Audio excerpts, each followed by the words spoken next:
महिला सशक्तिकरण का एक ताज़ा उदाहरण हम आपको आज दिखाने जा रहे हैं। उत्तराखंड की पहली बॉडी बिल्डर हमारे साथ हैं प्रतिभा थपलियाल जी, जो बहुमुखी प्रतिभा की धनी हैं। इस वक्त हम उनके जिम में हैं और कई सारे गेम वो खेलती हैं, लेकिन इस वक्त वो सबसे ज़्यादा जो प्रैक्टिस कर रही हैं ऑल इंडिया और अब बता रहे हैं उससे भी आगे बॉडी बिल्डिंग के लिए। तो प्रतिभा जी, सबसे बड़ी बात तो ये कि आप एक गृहिणी होने के साथ साथ अब एक बॉडी बिल्डर में, ये कहाँ से सीखा आपने, कहाँ से प्रेरणा मिली? और इतना सब कुछ स्टिल मैन तो हमने सुने, अब तो स्टिल महिला भी हैं, स्टिल वुमेन भी सुन लिया है, कैसे हुआ ये सब? Thank you so much sir, मुझे आप अपने ई टीवी में कवरेज के लिए। एक्चुअली मैंने वेट बहुत गेन कर लिया था, बस मैं तो थोड़ा सा फिटनेस करने गई थी जिम में। फिटनेस करने गई तो थोड़ा सा जिम ट्रेनिंग अच्छी होने लगी, वेट ट्रेनिंग बहुत अच्छी होने लगी। वेट ट्रेनिंग जब होने लगी तो मतलब एक जुनून सा आने लगा कि हाँ अच्छा सा कुछ फील होने लग गया। बॉडी जब हल्की होती है तो आपको एक्सरसाइज करने में, सब चीज़ों में मज़ा आता है। आप ऑलरेडी मतलब फिट होते हो और अपने आप आपके अंदर एनर्जी आती रहती है।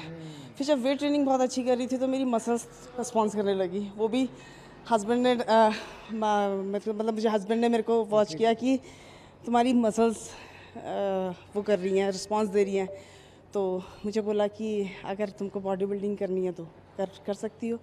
बस यहीं से थोड़ा सा अपने आप जब वेट ट्रेनिंग बहुत अच्छी होने लगी, मसल्स रिस्पॉन्स करने लगी, तो एक जुनून सा आता चला गया। बस बॉडी बिल्डिंग की तरफ मेरा झुकाव होता चला गया। सबसे बड़ी बात कि हस्बैंड का बहुत बड़ा सपोर्ट था। जब आपके घर से आपको सपोर्ट मिलता है तो मुझे लगता है कि आपको कोई भी ताकत आगे बढ़ने से नहीं रोक सकती। बिल्कुल। और आप तो बता रहे हैं कि दो बच्चे, दो बच्चों की माँ भी हैं। तो ये दो बच्चों की माँ तो है, बता रहे हैं कि उत्तराखंड में तो आप पहली बॉडी बिल्डर है ही, और ऑल इंडिया कंपटीशन में भी आपने चौथा स्थान प्राप्त करा है, मिसेस प्रतिभा। तो अब ये सब चीज़ें जो है कहाँ कौन सा अगला पड़ाव देख रही हैं आप? एक्चुअली अभी मैंने फेडरेशन कप खेला था IBBF से, मैं इंडियन बॉडी बिल्डिंग फेडरेशन से खेलती हूँ, उसमें मैंने 4th प्लेस ली है। और अब आगे मेरा एशिया में जाने का प्लान है, उससे भी आगे मेरे को वर्ल्ड तक जाना है। मतलब मुझे आगे मेहनत करनी है, इसमें बहुत आगे तक बढ़ना है। कितना वर्कआउट कर पाती है, कैसे करती है, रूटीन क्या रहता है? एक्चुअली डेली हर एक पार्ट का जैसे प्रिपरेशन चलता है तो एक दिन में 2 या 3 पार्ट हम लोग हिट करते हैं। बट नॉर्मली एक दिन में एक पार्ट, जैसे फर्स्ट डे मंडे होता है मेरा चेस्ट डे, ट्यूसडे होता है शोल्डर्स डे, वेडनेसडे होता है थाइज, थर्सडे होता है बाइसेप ट्राइसेप्स, फ्राइडे होता है हैमस्ट्रिंग्स, और सैटरडे होता है बैक, संडे रेस्ट। हाँ, और 3 आवर्स मैं मॉर्निंग में करती हूँ और 3 आवर्स में इवनिंग में वर्कआउट करती हूँ। प्रतिभा जी, क्योंकि उत्तराखंड में ऐसा देखा नहीं जाता है कि मतलब कोई महिला इस तरह से बॉडी बिल्डिंग में आए हैं, और अब आप बॉडी बिल्डिंग में आ गई हैं और अब आपका पड़ाव बता रही हैं कि आप एशिया और फिर वर्ल्ड में जाएंगी। कितनी मेहनत लगेगी आगे? आपको क्या लगता है कि ये मेहनत कैसे आगे बढ़ती है आपसे? सर देखिए, पहल कोई ना कोई करता है। कुश्ती भी पहले लड़कियां नहीं करती थी, रेसलिंग भी पहले लड़कियां नहीं करती थी, लेकिन कहीं ना कहीं किसी ना किसी ने पहल की है। बॉडी बिल्डिंग की शुरुआत तो हो चुकी है हर जगह। उत्तराखंड में विमेंस में मैंने पहली करी है। मुझे देख के मेरे पास बहुत सारी क्वेरीज आ रही है, मैम हमको भी आपके जैसा करना है। मेहनत हर चीज़ में लगती है, बॉडी बिल्डिंग में लगती है मेहनत, बहुत मेहनत लगती है। आपका वर्कआउट, आपका डेडिकेशन, सबसे बड़ी बात है डिसिप्लिन, और आपका डाइट पे कंट्रोल। ये 3 चीज़ें इसके लिए बहुत ज़रूरी है। और मेहनत तो सर हर एक चीज़ में है, कोई भी आप करिए। और मुझे नहीं लगता कि उत्तराखंड की लड़कियां नाजुक है। उत्तराखंड की लड़कियां, पहाड़ की बेटियां तो मजबूत हैं ही। पहाड़ की बेटियां बहुत मजबूत है सर। जिन्होंने बांझ खेतों में को हरा कर दिया, वो कितनी मेहनती होंगी।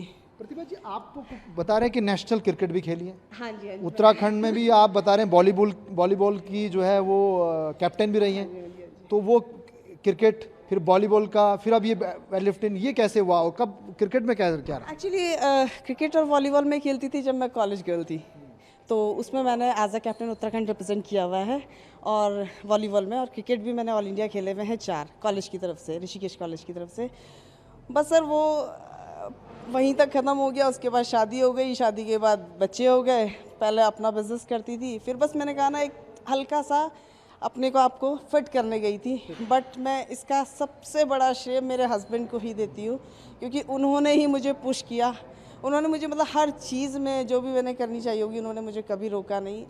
मतलब आगे बढ़ो, घर के अंदर मत घुसो, बाहर निकलो, दुनिया देखो, खुद हर चीज़ करना सीखो। अब इस वक्त हम प्रतिभा थपलियाल जी के, जो उत्तराखंड की बॉडी बिल्डर है, उनके घर पे हैं। और आप देख सकते हैं कि थोड़ी देर पहले जो हमने देखा था, उनको जिम में देखा था बिल्कुल स्टिल वुमेन की रूप में, लेकिन अब गृहिणी के रूप में आप देखिए किस तरह से साड़ी पहनी हुई हैं, अब घर में आ जाती हैं, घर में आने के बाद वर्कआउट के बाद वो अपने घर का रूटीन का काम करती हैं, जैसे कि उनके 2 बच्चे हैं और वो थोड़ी देर पहले हमने उनको रोटी बनाते हुए भी देखा, अपने बेड को ठीक करते हुए देखा। अब नॉर्मल लाइफ में आती हैं और वो कैसे होती है रूटीन लाइफ घर की, वो हम जानने का प्रयास करेंगे। प्रतिभा जी, क्योंकि अभी तो आप नॉर्मल में आ गई, अब तो आप महिला के, लेकिन महिला में आप वेशभूषा जरूर है लेकिन आप स्टिल वुमेन में दिख रही हैं। तो अब ये जो घर में आती हैं आप और अब घर का काम जो होता है वो कैसे निभाती हैं, क्योंकि आपका तो सारा ध्यान तो वर्कआउट में रहता है। नहीं, एक्चुअली वर्कआउट तो मेरा पैशन है और घर मेरी जिम्मेदारी है, बच्चे मेरी जिम्मेदारी है। जो मैं नॉर्मल हूँ वो तो मैं हाउसवाइफ ही हूँ। जो मेरा अस्तित्व है ना, वो तो मैंने घर आके वो काम अपने करने ही है। अभी मैं घर आती हूँ, आज तो मेरे बच्चे घर पे ही हैं, बट बच्चे स्कूल होते हैं मोस्टली, जैसे मैं जिम से आती हूँ तो बस अपना हम दोनों हस्बैंड वाइफ अपना ब्रेकफास्ट करते हैं, ब्रेकफास्ट करके थोड़ा किचन विचन अपना निपटाई, फिर दिन के लंच की तैयारी, तब तक बच्चे आ जाते हैं, अपना कपड़े उपड़े समेटे, कपड़े धोए, जो भी मतलब घर के काम होते हैं वो तो सारे करने ही हैं। बॉडी बिल्डिंग तो मेरा एक शौक़ है, उसको तो मैं एक एक्स्ट्रा लेके, या मतलब शौक़ क्या, मेरा पैशन कह लीजिए, उसको तो मैं अलग ही रूप में लेती हूँ। वो तो मुझे करना ही करना है और ये मेरे डेली के काम है। पारिवारिक लाइफ के साथ एक सामाजिक लाइफ भी होती है ना, महिलाएं आप कई जगह जाती हैं और आप अब जाती हैं तो फिर लोगों का रिस्पांस कैसा रहता है, क्योंकि आप तो जैसे अभी भी आपको हम देख रहे हैं, बाहर से अभी आते हुए हमने आपको देखा, तो बाहर जब जाती हैं ऐसे सामाजिक कार्य में, तब आप किस तरह से अपने आप को प्रेजेंट करती हैं? मैं जैसे किसी फेस्टिवल में जा रही हूँ, मैं हर जगह उसी रूप में जाती हूँ जिस रूप में मुझे होना चाहिए। जैसे बॉडी बिल्डिंग में मैं बॉडी बिल्डिंग के कॉस्ट्यूम में थी, मैं किसी शादी में जा रही हूँ तो मैं प्रॉपर साड़ी पहनती हूँ, मेरी फेवरेट ड्रेस ही साड़ी है। ये आपने अभी पहनी है। इसलिए मैंने साड़ी पहनी है। या मैं कहीं घूमने जाती हूँ तो मैं जीन्स पहनती हूँ, या किसी फेस्टिवल में जा रही हूँ तो मतलब मैं उसी के अकॉर्डिंग अपने आप को वेयर करती हूँ। प्रतिभा जी, सबसे मेन बात अभी हम आपके हस्बैंड से बात कर रहे थे, भूपेश जी से, और उनका कहना था कि अब जो स्टेज है आपकी, जिस तरह से आपने तैयारी करी, 3 साल से आप प्रैक्टिस कर रही हैं, पिछले 6 महीने से आप कंपटीशन की तैयारी में कर रही थी, ऑल इंडिया वुमेन में आपने 4था स्थान प्राप्त किया, फिर अब आप एशिया और फिर वर्ल्ड की बॉडी बिल्डिंग की भी तैयारी करेंगे। बताया जा रहा है कि भूपेश जी बता रहे थे कि बहुत खर्चा आता है इसमें, और कैसे ये खर्चा, क्योंकि वो कौन से खर्चे हैं और इनको कैसे मेंटेन करते हैं?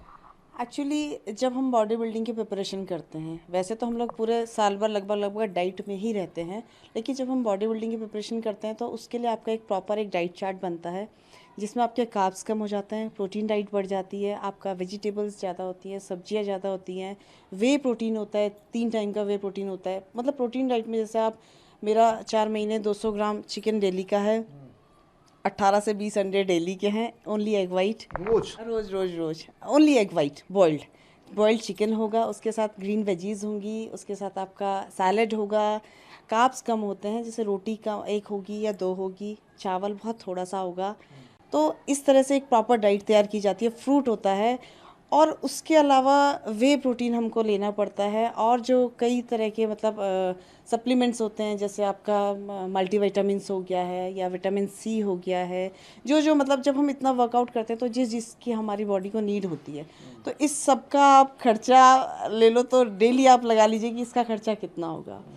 तो खर्चा, बड़ा कंपटीशन आता था और ज़्यादा खर्चा। हाँ, एक्चुअली मतलब ये प्रोटीन डाइट बढ़ जाता है, जैसे चिकन बढ़ जाएगा, एग्स बढ़ जाएंगे, वे प्रोटीन बढ़ जाएगा, अदर सप्लीमेंट होते हैं जैसे ग्लूटामाइन होता है, प्री वर्कआउट होता है, BCAA होता है, मतलब बहुत सारी चीज़ें होती हैं जब हम प्रिपरेशन करते हैं तो होता है खर्चा। वो आई थिंक मेरे ख्याल से मंथली 50,000 क्रॉस कर जाता है, सिर्फ आपके प्रोटीन पे, डाइट, मेरी डाइट पे, प्रोटीन डाइट पे। अब एक चीज़ और मुझे भूपेश जी बता रहे थे कि अब जब जैसे जैसे हम लेवल में बढ़ेंगे, एशिया के लेवल में जाएंगे या वर्ल्ड के लेवल में जाएंगे, तो बहुत सारी चीज़ों का खर्चा बढ़ जाता है। वो खर्चा कैसे, क्योंकि वो खर्चा जो है वो आपको कैसे, क्योंकि आपके साथ अभी तो आप किसी तरह से कर रही हैं, वो तो आप बताएंगी, लेकिन अगर किसी और महिला को, अगर आपके, क्योंकि आपसे बहुत सारी महिला प्रभावित भी हो रही हैं, वो कैसे करेंगी और आप कैसे करती हैं? मैं तो अभी तो हस्बैंड ही मेरे को सपोर्ट कर रहे हैं खर्चे के लिए। अब जैसे मैं इंडियाई लेवल पे गई थी तो सिक्किम गई थी, तो सिक्किम तो इतना दूर नहीं था। IBBF फेडरेशन ने जो हमारा वहाँ पे अरेंजमेंट किया था, उसमें तो हम लोगों को सब कुछ अवेलेबल हो जाता है, मतलब कुछ मिनिमम फीस होती है, उसमें वो हमारा रहना खाना सब कुछ करते हैं। बट जब हम जैसे इंटरनेशनल जाएंगे तो उसमें आप फ्लाइट का खर्चा ले लीजिए या आने जाने का खर्चा ले लीजिए, वो हमारा सब अपना होता है। क्या उत्तराखंड में इस बॉडी बिल्डिंग के लिए सरकार से या खेल विभाग से कोई आपको कभी, या आपने अप्रोच किया, या कभी आप वहाँ से कोई मदद अभी अभी मेरे को ऐसे उत्तराखंड सरकार से कोई मदद नहीं मिली, बट मैं मतलब उत्तराखंड सरकार से रिक्वेस्ट कर सकती हूँ, क्योंकि मेरे साथ तो हस्बैंड हैं, हम लोगों ने ये जैसे तैसे कर लिया क्योंकि मेरा पैशन था, तो इसको हस्बैंड ने सपोर्ट किया। बट अगर कोई बच्चा या कोई लड़की आगे बढ़ना चाहती है तो मेरी रिक्वेस्ट है कि कोई भी आगे तभी बढ़ेगा जब आप पीछे से पुश करेंगे या जब आप उसकी पैसों से हेल्प करेंगे, मतलब कुछ भी थोड़ा भी देंगे तो उसके अंदर एक एनर्जी आएगी, उसके अंदर एक करने की चाह आएगी कि भाई मेरे को कोई सपोर्ट कर रहा अभी तक आपको कोई ऐसा हमारे उत्तराखंड खेल विभाग से? है। नहीं, अभी तक मुझे कोई सपोर्ट नहीं मिला। चलिए, हमारी शुभकामना आपके साथ है और आप ऐसे ही आगे बढ़ती रहें और अब उत्तराखंड का नाम रोशन करें और आगे आपको वर्ल्ड लेवल पे आपको बड़ी खिताब मिले और आप अच्छा ऐसा ही करते रहें। धन्यवाद ईटीवी भारत के लिए बात। Thank you so much. तो आपने देखा कि कैसे प्रतिभा जो थपलियाल हैं वो कैसे उत्तराखंड की एक नारी सशक्तिकरण के रूप में कैसे उभर रही हैं और कैसे उन्होंने बॉडी बिल्डिंग में न सिर्फ उत्तराखंड का बल्कि भारत में भी चौथा स्थान वुमेन में पाया और वो आगे ही उनके पड़ाव बढ़ते जाएंगे और हमारी शुभकामनाएं उनके साथ हैं। लेकिन सरकार को भी इस तरह के खेलों के प्रति ध्यान देना चाहिए, उनका संज्ञान लेना चाहिए और उनको बढ़ावा देने के लिए खेल खिलाड़ी में और इस तरह के खेलों को भी आगे प्रोत्साहित करना चाहिए। ये भी हमारी सरकार से अपील रहेगी। प्रवीण सोनकर के साथ परमजीत सिंह, ईटीवी भारत, देहरादून।